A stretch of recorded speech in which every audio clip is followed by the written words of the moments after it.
It is week 11 of the 2024 season, and the Cleveland Browns are headed down to the Bayou to take on the New Orleans Saints. Max Nation, I'm Unger to the Max. You've just broken into the SportsRoom TalkShow, and to help me preview this game as we take on the New Orleans Saints, I've got Timothy Jones with me. You're from the All About the Saints podcast, if I have that right, correct? It's the State of the Saints podcast, That's man. right. But look, we are all about the Saints, though, man. Okay. Thanks for having me, man. Yeah. Like I was saying before we started, I saw the Saints on the schedule and I'm like, where the heck am I going to find the Saints fan? And then Yeah, I saw we're you all on around, man. Yeah, and we're then all around. Yeah. I saw you on Round Table and I'm like, well, there we go. But neither of our teams are doing that well this season, my friend. Right. That's Um, cool. I mean, we're coming off of our bye week, but prior to that, we lost to the LA Chargers 27-10. Right. You guys picked up a surprising win last week against the Atlanta Falcons. I know that's a big win for you because you guys hate the Falcons, right? We do. You know. Yes. I mean, the fact the Saints beat the Falcons by a score of 20-17 really does my heart glad. You know, anytime the Saints can beat the Falcons, I mean, that's a plus for me. I mean, when I think of Saints Falcons, there's only one game that comes to mind, and that's that Steve Gleason blocked punt, I think it was, for the touchdown when Right. In that first game after Katrina and all that. There's a common thread with our two teams, and it's our starting quarterback, Jameis Winston. Right. Which I guess you could say there's really two connecting threads, because at one point there was a thought maybe Deshaun Watson was going to get traded from Houston to New Orleans, but we all know he ended up here in Cleveland, and that has been a total disaster for you. But I would say neither of our quarterback situations are really that great, because are you sure Derek Carr is your starting quarterback? I mean, absolutely not. I mean, look, if you think I'm about to sit up here and lobby for Derek Carr, I mean, that would be a waste of time. Look, I understand what Derek Carr is as a quarterback. I mean, he's a guy that you can win with, but you're not going to win because of. I mean, that's just what it is. And, you know, when you look at this New Orleans Saints team, the way that it's structured, I mean, it's a lot of unanswered questions, a lot of young talent mixed with a bunch of seasoned veterans and some bad contracts. So, I mean, right now, they're kind of going through the motions. The injury bug hit the New Orleans Saints this season, I mean, quite often and still is. But I do agree with you. I mean, our franchises, they definitely connect. I mean, the Cleveland Browns and the New Orleans Saints, the games that they play, I know they normally play every 4 years, but every time they play is always something meaningful happen. It always comes down to the last minute. Like I can remember like growing up as a kid back in, I want to say 98 or 99, when Tim Couch was the quarterback and he threw that Hail Mary in the Superdome with no time on the clock. I can remember, the Cleveland Browns coming in a few years ago, and Antonio Callaway caught that touchdown from Tyrod Taylor, which should have won the game, but your kicker had the yips. And I remember that game where it was below zero a couple of years ago. I call that the Taysom Hill game, where it was a running game where everybody just wanted to keep the clock moving so they could go inside and be warm. So I mean, there are always like those classic games. Cleveland doesn't normally play the Saints often, but when they do, it's always a meaningful matchup, man. Yeah. I was at the game in 2014 when we beat you in our home opener. Yeah. That was a shocker right there. I remember that. Yeah. The game that really shocked me, though, was the year after you guys won the Super Bowl and we went into New Orleans and somehow beat you. That was the game where we had I think we had like a fake punt. Yep. By the way, even though I'm a diehard Browns fan, I do have that little Saints helmet right there. Okay. And there you go. All right. I appreciate that, man. You got it. Yeah. My dad and I were actually talking about coming to New Orleans for this game. Mm-hmm. It didn't quite work out, Yeah. but I definitely want to come to a Saints game at some point in the Superdome because when that team is rolling, oh, good luck getting a win in that building. Yeah. Because you guys have one of the best home field advantages in the league. Yeah. I'm not even going to deny that. But when I look at when I look at you guys right now, you talked about it, like Derek Carr. Not sure if he's for sure going to be the starting quarterback. Like Spencer Rattler, he had a couple okay games, but nothing that would tell you like, oh yeah, he's our definitive starting quarterback of the future. Right. And then, what the heck is Michael Thomas doing, like, on Twitter and all that? I'm sorry to bring this up, but it needs to be mentioned. Like, why? Like, stay over there. Yeah, look, I mean, Michael Thomas, he kind of marches to the beat of his own drum.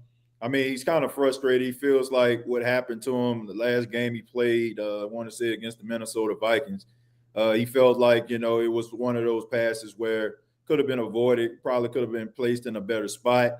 And I think that his emotional connection to Chris Olave played a role in it. Both of them Ohio State guys. They were teammates. Chris Olave kind of looked at Michael Thomas as more of a mentor. So I think that has something to do with it. And, you don't want to hang your wide receiver out to dry, especially a wide receiver like Chris Olave. I mean, you know what Chris Olave is. I mean, being, in that Ohio area, cheering for the Browns, Ohio State is synonymous with that area. So, I mean, he's a guy that is a big playmaker for the New Orleans Saints, but has had his history with concussions. And I mean, I was at the game when they played against Carolina, and he was knocked out. I mean, that was a scary scene. I mean, I'm pretty sure some of the things that were happening and transpiring on the field wasn't really being seen on television. It probably went into a commercial break, but you never want to see anything like that, especially when it could have been avoided.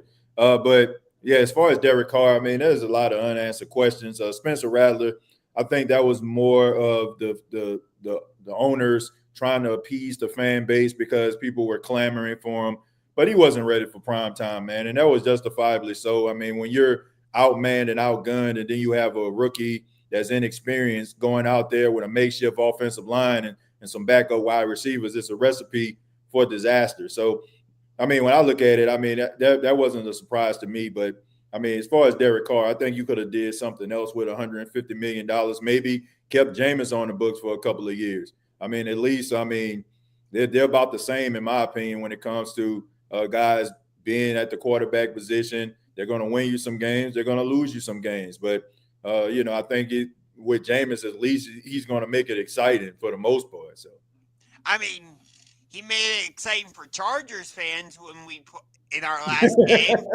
throwing like 3 interceptions. But but he made it exciting for that Ravens game when he threw 3 touchdowns. that part is true. You're Exactly. not wrong. You're not wrong. That's the Jameis Winston experience right there. I mean, some games he's gonna make you feel good. Next week, like, what the heck are you doing, Jameis? Yep. We got a couple people in the chat. Yep. Who that TJ?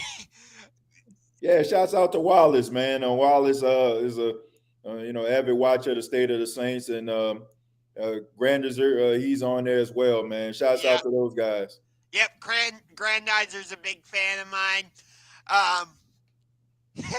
Yep, we both give it to you straight. Yeah. But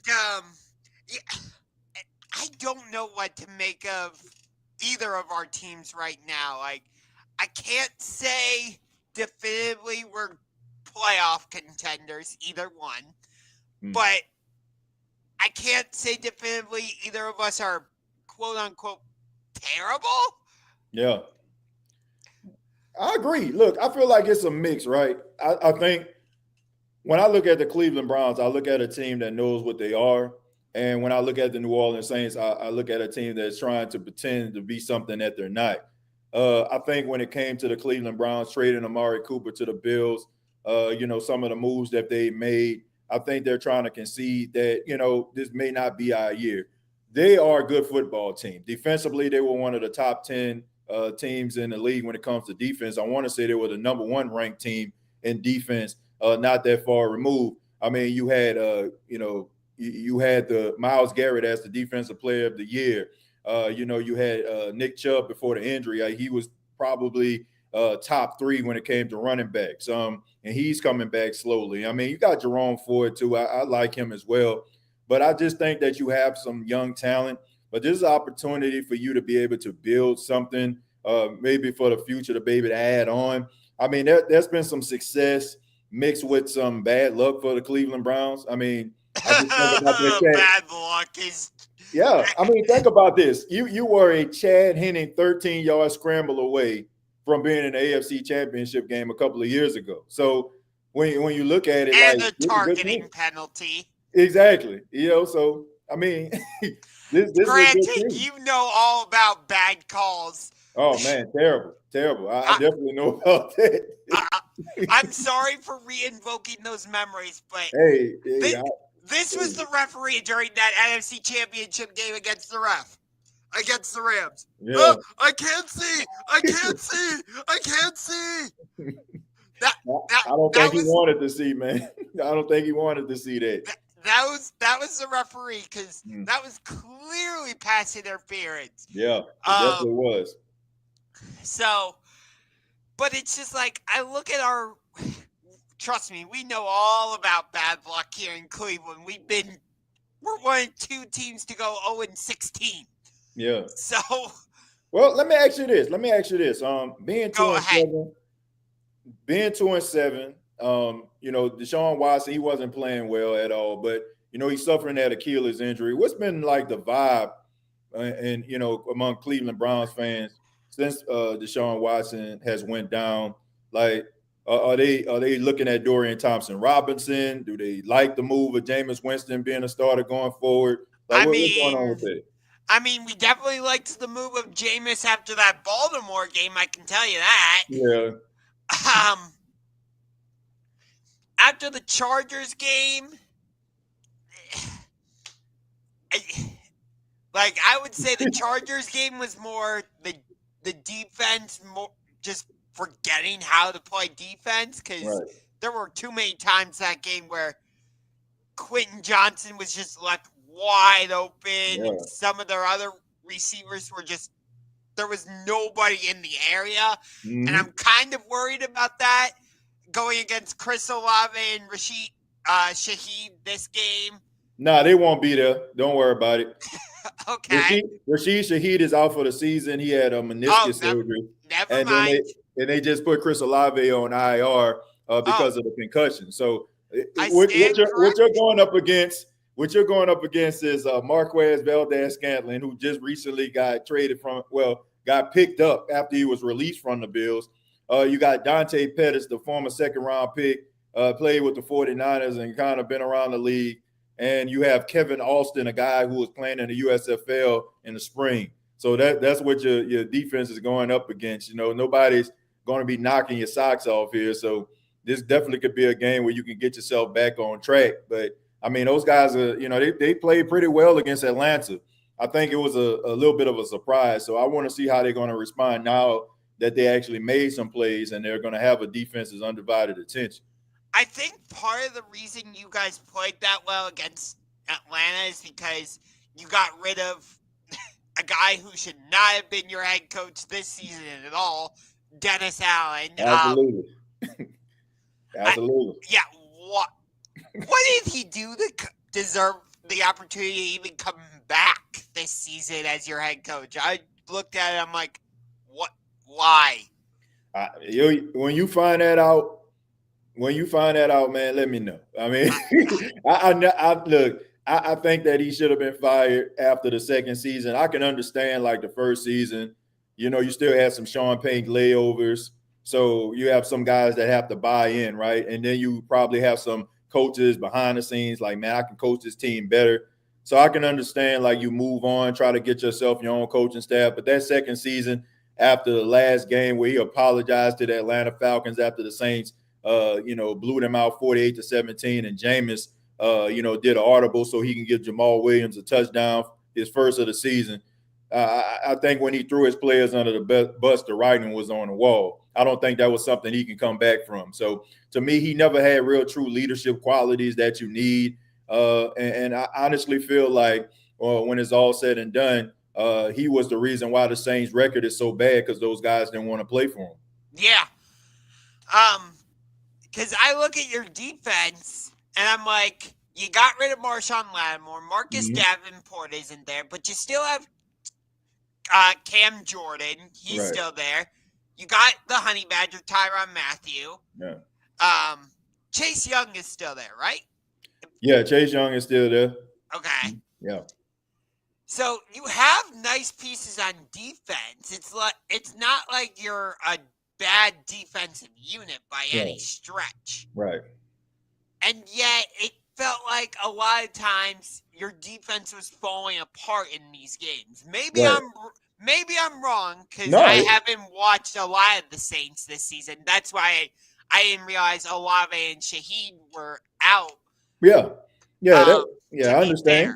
Yeah, I understand that, but I think that was the reason, Unger, when you think about the team, right? When you think about the defense and all those guys that you just named on the defensive side of the football, and Dennis Allen being a defensive-minded head coach, to me, I think that was more telling than anything, because the reason why he was around was because of how well he coached the defense when he was the defensive coordinator. But now you don't even have that. I mean, why are you still here? So I think that was the biggest question among Saints fans, probably the biggest question among some of those players in the locker room, because once he got fired, I mean, I'm seeing pictures on social media, players walking to work, smiling, happy. They didn't want to play for him, man. And, I think that those games, at least I could say at least about 3 or 4 of those games were like silent protests. They probably could have played harder than they did. They probably wouldn't have won, but they could have played harder than they did over those last couple of weeks. But I just think that when they fired him and now they have an interim coach, Darren Rizzi, he comes in with more fire, more enthusiasm, holding guys accountable. And I think that you've seen the reflection of that in the game versus Atlanta. I guarantee you, if Dennis Allen was the head coach, Unger, at the end of the day, if they played Atlanta, it probably would have been a blowout. Like those guys wouldn't have not wanted to play for Dennis Allen. That's a fact. So I think that's also part of the reason why you guys won this game, or won that game, I should say. Right. And it kind of goes back to why I think we won the game against Baltimore a few weeks ago, is because, like, nobody had film of Jameis Winston in Ken Dorsey's offense here in Cleveland. Right. So Baltimore didn't have a lot to prepare for. Mm-hmm.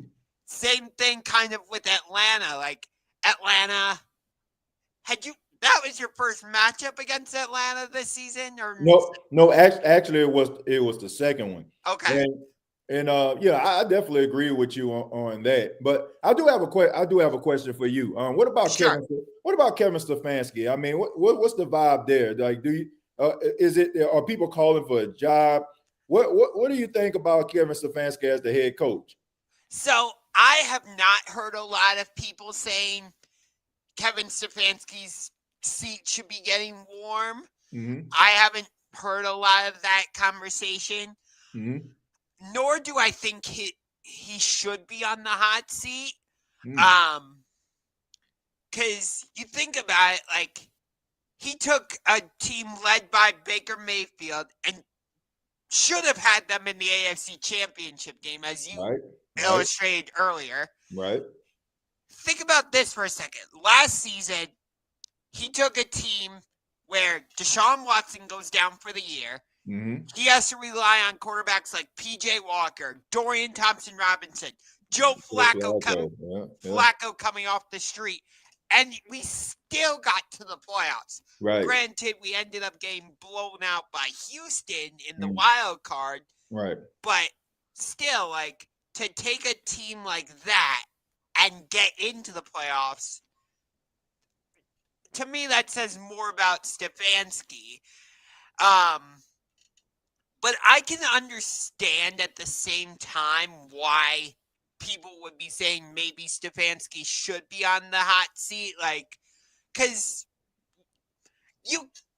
I shouldn't say you know this, but like in Cleveland, we have a history of short coaching tenures and short tenures with the general manager and short tenures with the quarterback and all that. It's like it feels like every other year we have a different head coach or a different starting quarterback or a different this or a different that.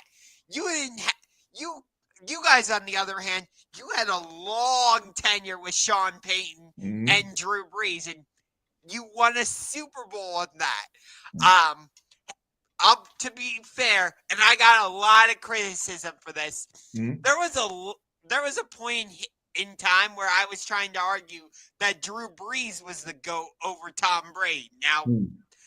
Now that discussion is long since dead, but there was a point when Brady was caught up in the cheating scandal and all that. And, I looked at what Brees had done with guys like Reggie Bush and Jeremy Shockey and Marcus Colston. And he led that team to a Super Bowl, and helped a city basically rebuild, because that was what, 4 or 5 years after Katrina, something like that. Yeah, it was like 4 years after that. And I mean, I can understand where you're coming from, and a part of me still feels like Drew Brees needs to be in that GOAT conversation. I think sometimes like we match success in Super Bowls and we give people the notch because of those Super Bowls. But I think that when you think about the magnitude of championships, like to me, like you think about LeBron James out in Cleveland, right? Yes. I think that a championship he brought to Cleveland meant more to his legacy than the championships he won in Miami or the one he won in Los Angeles. I fully agree with that, especially because the championship he won with the Lakers was down in the bubble. Exactly. It's just like certain championships and who you do it for and who you do it with means more. I think about the Saints being a struggling franchise, a franchise that didn't win a lot of games, like was like a laughingstock among the NFL. Like I'm not one of those fans that don't know or don't like talk about some of the hardships of being a Saints fan. I mean, I grew up in the 90s where the Saints were terrible. And you guys were called the Aints. Yeah, the Aints, bags on the head. I know where the Saints came from. So when Drew Brees and Sean Payton came along and they brought legitimacy to this organization, to me, I feel like he should get way more credit for being great. Like some of these other quarterbacks, like New England has been to the Super Bowl before. They didn't win it, but they've won with other quarterbacks before in the past. And also, I just think that when it came to like Tom Brady, I'm not going to knock him. I can understand, to me, I can understand why people call him the greatest, but I also think that it contributes, the 7 Super Bowls adds to it. But I mean, football is a team sport. I mean, Adam Vinatieri, you got to think about that. Malcolm Butler, you got to think about that one. I mean, there are several guys that have stepped in and chipped in and made plays along the way. It wasn't like just Tom Brady just dominating Super Bowl year after year. So I think that Drew Brees should definitely be in a conversation for what he did for New Orleans and how people look at the New Orleans Saints as a franchise today. Yeah. But I know you had asked me before about Kevin Stefanski. Hopefully I did answer your question before I. No, you did. Yeah. So I don't think he should be on the hot seat, because again, you look at what we had last year. Like, we were better off when Deshaun Watson was on the bench. Like, because it was PJ Walker that beat the San Francisco 49ers. Right. Like, Deshaun Watson goes out with an injury. What happens? PJ Walker comes in, and he was the one that beat the Indianapolis Colts in that crazy game. Right. It was DTR that beat the Pittsburgh Steelers. Right. And Joe Flacco won all those games for us. So I don't know what our future is at quarterback. I've seen basically all the mock drafts now have us taking a quarterback, whether it's Cam Ward. I've seen some have it with us taking Jalen Milroe. I haven't seen a lot of mock drafts having you guys take a quarterback, which is a bit surprising to me, because maybe they see the people who construct the mock draft see something in Spencer Rattler that could be your future. Right. Well, no, I don't think it's that. I think that if you look at the Saints and see some of the glaring holes on the team, you can make an argument to say that quarterback may not be ideal. And then also you have to think about they're contractually obligated to Derek Carr for at least one more year. I mean, if the Saints move on from Derek Carr, it's going to cost them about $50 million. So he's going to be on the team. And, when you get, a top 10 draft pick, you expect for that guy to play right away. And I think that the Saints would need someone, if they are going to be picking in the top 10, if they don't win too many games going forward. I think they're going to need to go with someone that's going to be able to make an immediate impact. Rather it be a wide receiver, wide receiver out of Arizona that everyone's talking about, or some other top wide receiver they can get, or maybe an offensive lineman to add to that group. So I think that's probably what they're looking at. I've seen some mock drafts, and me personally, I feel like if they would have fell to the top 5 right now, I think they're sitting at 7. I would make an argument to say that they may need to go after Shadur Sanders or go after Cam Ward or one of these other quarterbacks. But to me, as far as Cleveland is concerned, if I can give my opinion on that, go ahead. I just think that Cleveland just needs some stability at the quarterback position as of right now, because looking at the landscape of the quarterbacks coming out of college to the NFL, I don't see game changing. I don't see franchise altering. I don't see any of that. But I think that Cleveland has some good qualities. They have 2 good running backs, in my opinion. Maybe add another young stud at the wide receiver position, and I think you'll be ready to go. I think, and then next year, who's to say? I mean, maybe, I don't know, you win a couple of games, you find yourself, looking at the playoffs maybe, or maybe, you may take a little bit of a step back. But in 2026, there are better quarterbacks coming out. I mean, you got Arch Manning coming out. You got a couple more young quarterbacks that are going to be playing well. The quarterback out of Nebraska, everybody's talking about. Everybody says he's the young Mahomes. So, I mean, there's some quarterbacks that'll be available. To me, this is just not a really good draft. It's kind of like that draft, Malik Willis, and it kind of reminds me of that, where I don't feel like you have too many game changers there. Yeah. Got a question here from Grandizer. Prior to the 2024 season, what was your prediction for the Saints? And with Coach Allen now gone, how has that record prediction changed? Well, I had the Saints at the beginning of the season. I had them going 10-7. I thought that the combination of seasoned veterans and, adding a new offensive coordinator and Clint Kubiak may be the thing to get them over the hump. At the time, I don't think I took into account Dennis Allen as the head coach. I thought that I always knew what Dennis Allen was. Dennis Allen is not one of those coaches that is going to elevate the players around him. Like, you got some coaches out there, like you put some average talent out there, they're going to find a way to win. But the fact that something like that. But with Dennis Allen, like, you need like all the ingredients to cook this perfect meal. Like, he's not going to make any substitutions to try to, compensate for something that be missing from the ingredients. So I didn't take into account the injuries that they were going to have. I knew that the Saints were going to be pretty top heavy when it comes to premier positions. But I thought that they would have been able to weather the storm. I didn't think they were going to have so many injuries. But as far as now him being fired, I think guys are going to be playing more motivated. But look, you can take away the coach, but the coach wasn't out there committing those holding penalties.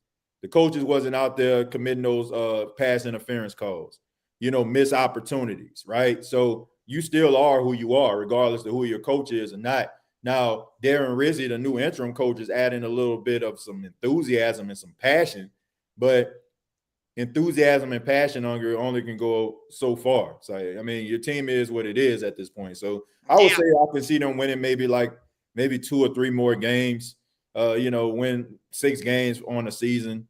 To me, based on how everything transpired with the injuries and bad coaching, that's probably your best case scenario.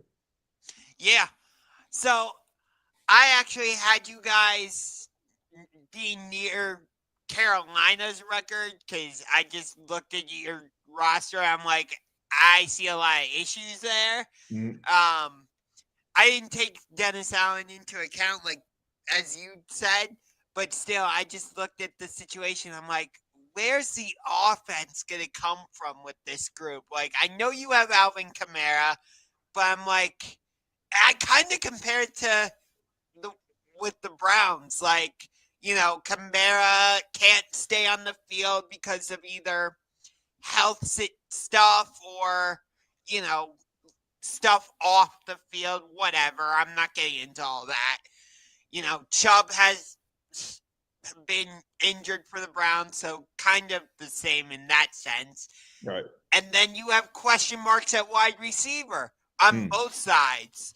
Like, right. I like our wide receiving group with Cedric Tillman now and Elijah Moore and Jerry Jeudy, but like they've been inconsistent all season. It's like I don't know what I'm gonna get from them. Right. And I feel like on the Saints side, you can kind of say the same thing, right? Yeah, I mean, definitely can say the same thing. Inconsistency at the wide receiver position, inexperienced guys at the wide receiver position, and you combine the fact that this was their own doing. Like, I don't feel sorry for the New Orleans Saints. I don't. They had an opportunity to try to add something to this wide receiver room. They had the offseason. They could have got a guy that probably a big body wide receiver that can go alongside Shaheed and Olave to be able to step up in these type of moments, and they didn't. So the Saints kind of done this harm to themselves, and they have no one to blame but themselves. I don't see too many studs out here right now, man. I mean, this team is dealing with injuries. I mean, it's hard to win in a league, even when you have some of the top talent in the league. So you got a bunch of guys that are undrafted, unproven, and it's not going to be easy. But I think that this team is motivated. I think that they are going to go out there to try to do everything that they possibly can. Cleveland, I can understand. I watched a few of the games. I've seen Elijah Moore out there. I mean, Jerry Jeudy. I think they're trying to give him a few more opportunities and targets because Amari Cooper is no longer there. Right. I mean, you got and you also got that running game. Like, to me, I just feel like that's going to help you. I think that they need to put more emphasis on the running game. That is going to get Cleveland over the hump when it comes to like dealing with some of these issues or when it comes to the quarterback position. And also it takes it out of the hands of Jameis Winston. And if you look at the New Orleans Saints, I mean, their run defense is terrible right now. So, I mean, if Jerome Ford and Nick Chubb can get going, I mean, I can see the Cleveland Browns running the ball and winning this football game pretty decisively if the Saints aren't careful. So, yeah, a lot of question marks with the Saints team, but they have no one to blame but themselves. Point blank, period. You say that, and yet somehow it feels like when certain teams go against the Browns, they fix their issues because it's that's not like the Saints. Yeah. So it's because it's like, oh, this team, they're not very good at running the ball. They play the Browns. they end up racking up like 300 yards rushing. You're like, oh, so that was their remedy. Just play the Cleveland Browns. There you go. So, or it's like you said, the Saints' run defense is terrible. But watch, Kevin Stefanski is on the first drive of the game. Come out, pass, pass, pass, and you're like, why aren't you running the ball? Right. It's like you're playing you're playing against the weakness of the Saints, essentially, if you do that. But if you get what I mean. Right. Well, I can understand why teams want to throw on the New Orleans Saints. I mean, you think about their second round pick, Kool-Aid McKinstry, he's injured. You think about Marshawn Lattimore being traded to the Commanders. You got Alontae Taylor, he started out as an outside corner, but over the last couple of years, the Saints moved him to the nickel. So now he's on the outside. And then you have Shamar Jean-Charles, a guy who was, just kind of off the scrap heap. They got him playing opposite of Alontae Taylor because Paulson Adebo is out for the season. So I can understand why teams would consider throwing the football. And I expect for them to throw the football in this game. The Saints play man coverage. Jameis Winston loves himself some man coverage. He has a lot of confidence in his receivers. So I think this is going to be a feast or famine type game for the Cleveland Browns. Like Jameis Winston is who he is. It might be one of those games where he's putting the ball up. He's trusting the talent out there to make plays, and they might end up making plays. But if he doesn't, and he throws the ball up, he might, end up getting 2 or 3 interceptions out there. But I think, to me, if Kevin Stefanski is smart, I would say he put emphasis on the run. Because if you look at that game in the second half, against the Atlanta Falcons, they ran the football way more than they did in the first half. And Bijan Robinson, he averaged nearly 6 yards a carry. Tyler Algier, nearly 6 yards a carry. As a group, they were at 5.7 yards a carry. So if I'm Kevin Stefanski, I'm looking at those analytics, and I'm looking at this team get ran all over. I need to put a little bit more emphasis on the running game. And that sets up the play action. And some of those down-the-field throws where guys are going to be wide open because the Saints defense has to be susceptible. They're going to be susceptible to the pass because they're trying to, because they ran the ball down their throat. So if I'm Kevin Stefanski, I'm trying to run the football against the Saints. Yeah. So I like this question. Grandizer likes to ask it a lot of times when I'm doing these. Which 3 players / position matchups are you watching the most closely in this game? Which ones am I watching closely? Yeah. I would say Myles Garrett versus the rookie Tallahassee Fuaga. Like Tallahassee Fuaga, he's a rookie left tackle out of Oregon State for the New Orleans Saints. He was a number 1 pick for the New Orleans Saints, the first round pick, I should say. And he's been playing well, man. But you're going up against a monster in Myles Garrett, a former Defensive Player of the Year, a guy who has done it at a high level for many years. That would be one of the matchups that I'll be looking forward to. Another one would be Demario Davis versus this running game of Nick Chubb. I want to see that matchup. And number 3 would probably be the wide receivers of the Cleveland Browns going up against the cornerbacks and the safeties of the New Orleans Saints. I want to see how that matchup is going to be. I think that, kind of both are kind of middle of the road. So I think that, each side has an opportunity to have an advantage over the other. The question is which side will reign supreme. So those are the 3 positions that I'm looking forward to in this matchup. What about you, man? So Jeremiah Owusu-Koramoah was out for that game against the Chargers, which I think played a big role in how well LA was able to play offensively. Right. So if he's back, I want to see how that matchup goes between him and Alvin Kamara, because we know this. Your offense kind of goes through Kamara, right? And Koramoah has kind of become the backbone, if you will, of the middle of the field for us, especially because Sione Takitaki is no longer with us. Right. He went to New England. Mm-hmm. So I think that's going to be a huge matchup. I'm also looking at your linebackers not against our running game, but going against David Njoku. Because I'm thinking, based on what you're saying, maybe you want to get Njoku going in this game early. Yeah. So seeing how your linebacker crew goes against him and maybe some of our other tight ends if we decide to use them. Right. How that happens. And then I'm going to say your secondary against our wide receivers because you were talking about how you have a lot of questions about your secondary, especially because, again, as you illustrate, Marshawn Lattimore got traded to the Washington Commanders, right? Which you got a lot of draft picks back in return for him. Mm-hmm. But I wouldn't say our wide receiving group is, bad. I wouldn't say they're great. I'd say they're average to very good, somewhere in that range. I'm not sure exactly where I'd put them. Right. But it's not like your secondary is this scary unit that I'm like, oh, we shouldn't try passing on them at all. Right. So seeing how that matchup plays out is going to be very interesting, I think. Yeah. And also I want to see how the Saints make the adjustments. I think the biggest issue over the last couple of games has been the Saints' inability to make adjustments going from, the first half to the second half.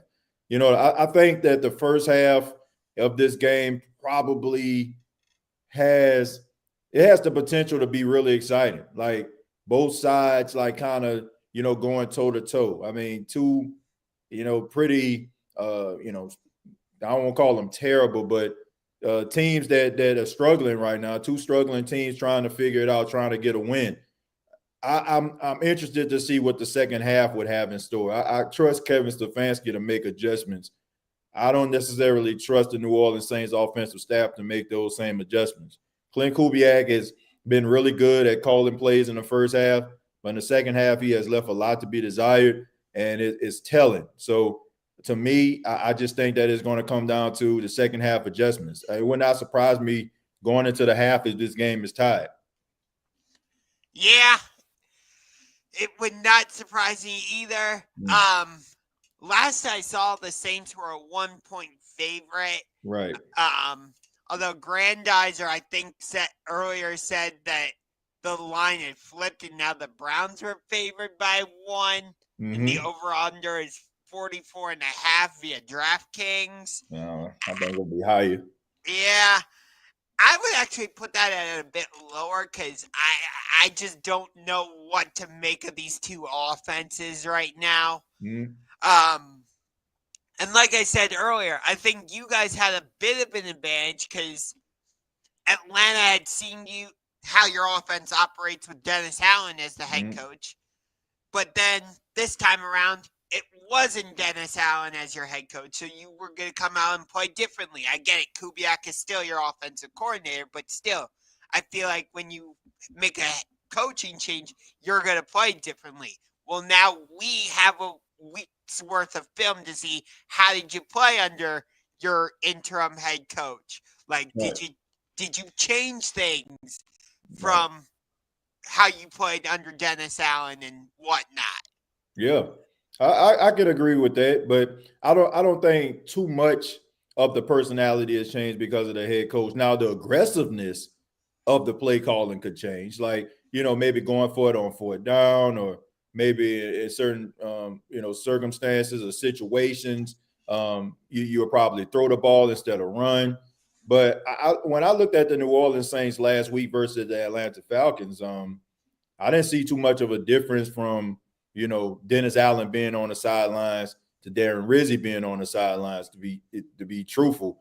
And that was alarming to me, especially when I was checking out the second half. Like the first half, I was like, okay, they're doing something. You're seeing explosive plays down the field. You're seeing Derek Carr trying to test the down the field game of the Atlanta Falcons, trying to test their secondary. You're seeing them trying to become a little bit creative, implementing Taysom Hill into the offense. You went from that to in the second half, you barely even seen Taysom Hill. You didn't really see too many downfield passes. So I want to see how they're going to make these adjustments. I think that if they can't make the adjustments, the Cleveland Browns might win this game comfortably. But I think the first half is probably going to give us some fireworks and have us looking forward to the second half. And that's where I really want to see what's going to happen. Yeah. It's interesting you say you think the Browns are going to win this game comfortably. I can't allow myself to think that way because the Browns have just given me too many times where I'm like, yeah, we should win this game by double digits or by at least a touchdown, and they make it a lot closer than it should be. Well, I don't want to say they're going to win comfortably. I was saying, like, if the Saints don't make the necessary halftime adjustments, okay, I see what you're saying. Then they could possibly win this game comfortably. I still feel. I still feel like the New Orleans Saints are going to lose this football game because to me, I think that Cleveland. I think Cleveland is a lot better than people give them credit for. Sometimes it's just not your year, or it's plagued with bad luck or some unfortunate circumstances. To me, I think that the Cleveland Browns organization, this is just my personal opinion. Sure. I feel like the Cleveland Browns organization, their stubbornness is the reason why Cleveland is in this position. And honestly, I feel like the stubbornness of the Saints are the reason why they're in this position. If they would have moved on from Deshaun Watson, it was clear. The offense wasn't moving, wasn't scoring too many points, low third down conversion rates. When you see that type of stuff, you have to make a change. But Kevin Stefanski, his hand was tied. I'm pretty sure Jimmy Haslett probably, wanted to have a guy who he paid $250 million to, of guaranteed money, to be out there playing. So that's what I feel. I feel like these two organizations' stubbornness is the reason why they're in this position. Not so much about the players. I think in a different level of circumstances, another alternate universe, both of these teams would be successful if they got their ownership out of the way and they put their pride to the side and realized that, hey, this didn't work out. We just got to cut our losses. This is what happens when you have two organizations that just refuse to get out of their own way and call a spade and cut their losses and move on. Yeah. Trust me, we know all about that. There have been plenty of times where the Browns have tried to fit a square peg into a round hole, and it hasn't worked. Like, there have been quarterbacks we brought in that I'm like, okay, that could work. Like, when we drafted Colt McCoy out of Texas all those years ago, I was like, okay, I like this. Like, I know what happened in the national championship against Alabama, but I saw what he did, on tape throughout his career at Texas. And I'm like, okay, I like him.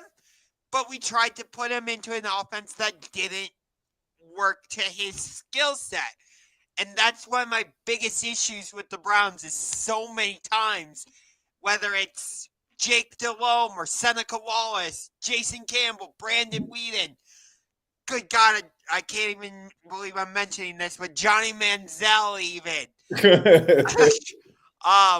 You get my point, though, is like they draft all these quarterbacks, and it's like, no, we're not designing the offense to fit your skill set. You are going to just be in our offense no matter what. Like, I think that's part of the reason why you guys had so much success when you had Sean Payton and Drew Brees together, is because Sean looked at what Drew Brees could do, and he's like, okay, let me go get players that fit what he can do. Let's design an offense that fits what he can do. And you turned it into years of success. Winning the division, number one seed in the NFC. Drew Brees with breaking all types of passing records. A Super Bowl, Yeah. I think that both.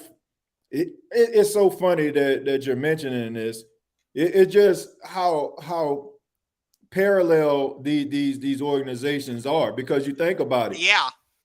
Both situations that have set both of these teams back, basically your hand got forced. Like, you think about, people wanted Deshaun Watson to get benched, and Kevin Stefanski week after week after week was like, he's our quarterback, he's our quarterback, he's our quarterback, until faith happens and he tears his Achilles, and now you have no choice but to go away from him. And now it's like, okay, Jameis comes in, he provides a spark against Baltimore. People seem like they start to get behind him. It seemed like the offense was kind of clicking. Guys seemed like they were motivated to play. And then, you look at the New Orleans Saints, it's the same thing, except it was with a head coach. Everybody knew what the issue was. It was the head coach. People wanted the head coach gone until they lose to the lowly Carolina Panthers. And now you have no choice but to concede that this guy isn't everything you want him to be. And you combine the fact that you had a fan base that wanted blood. I mean, it forced their hands. So it's the stubbornness of these organizations that has set these teams back.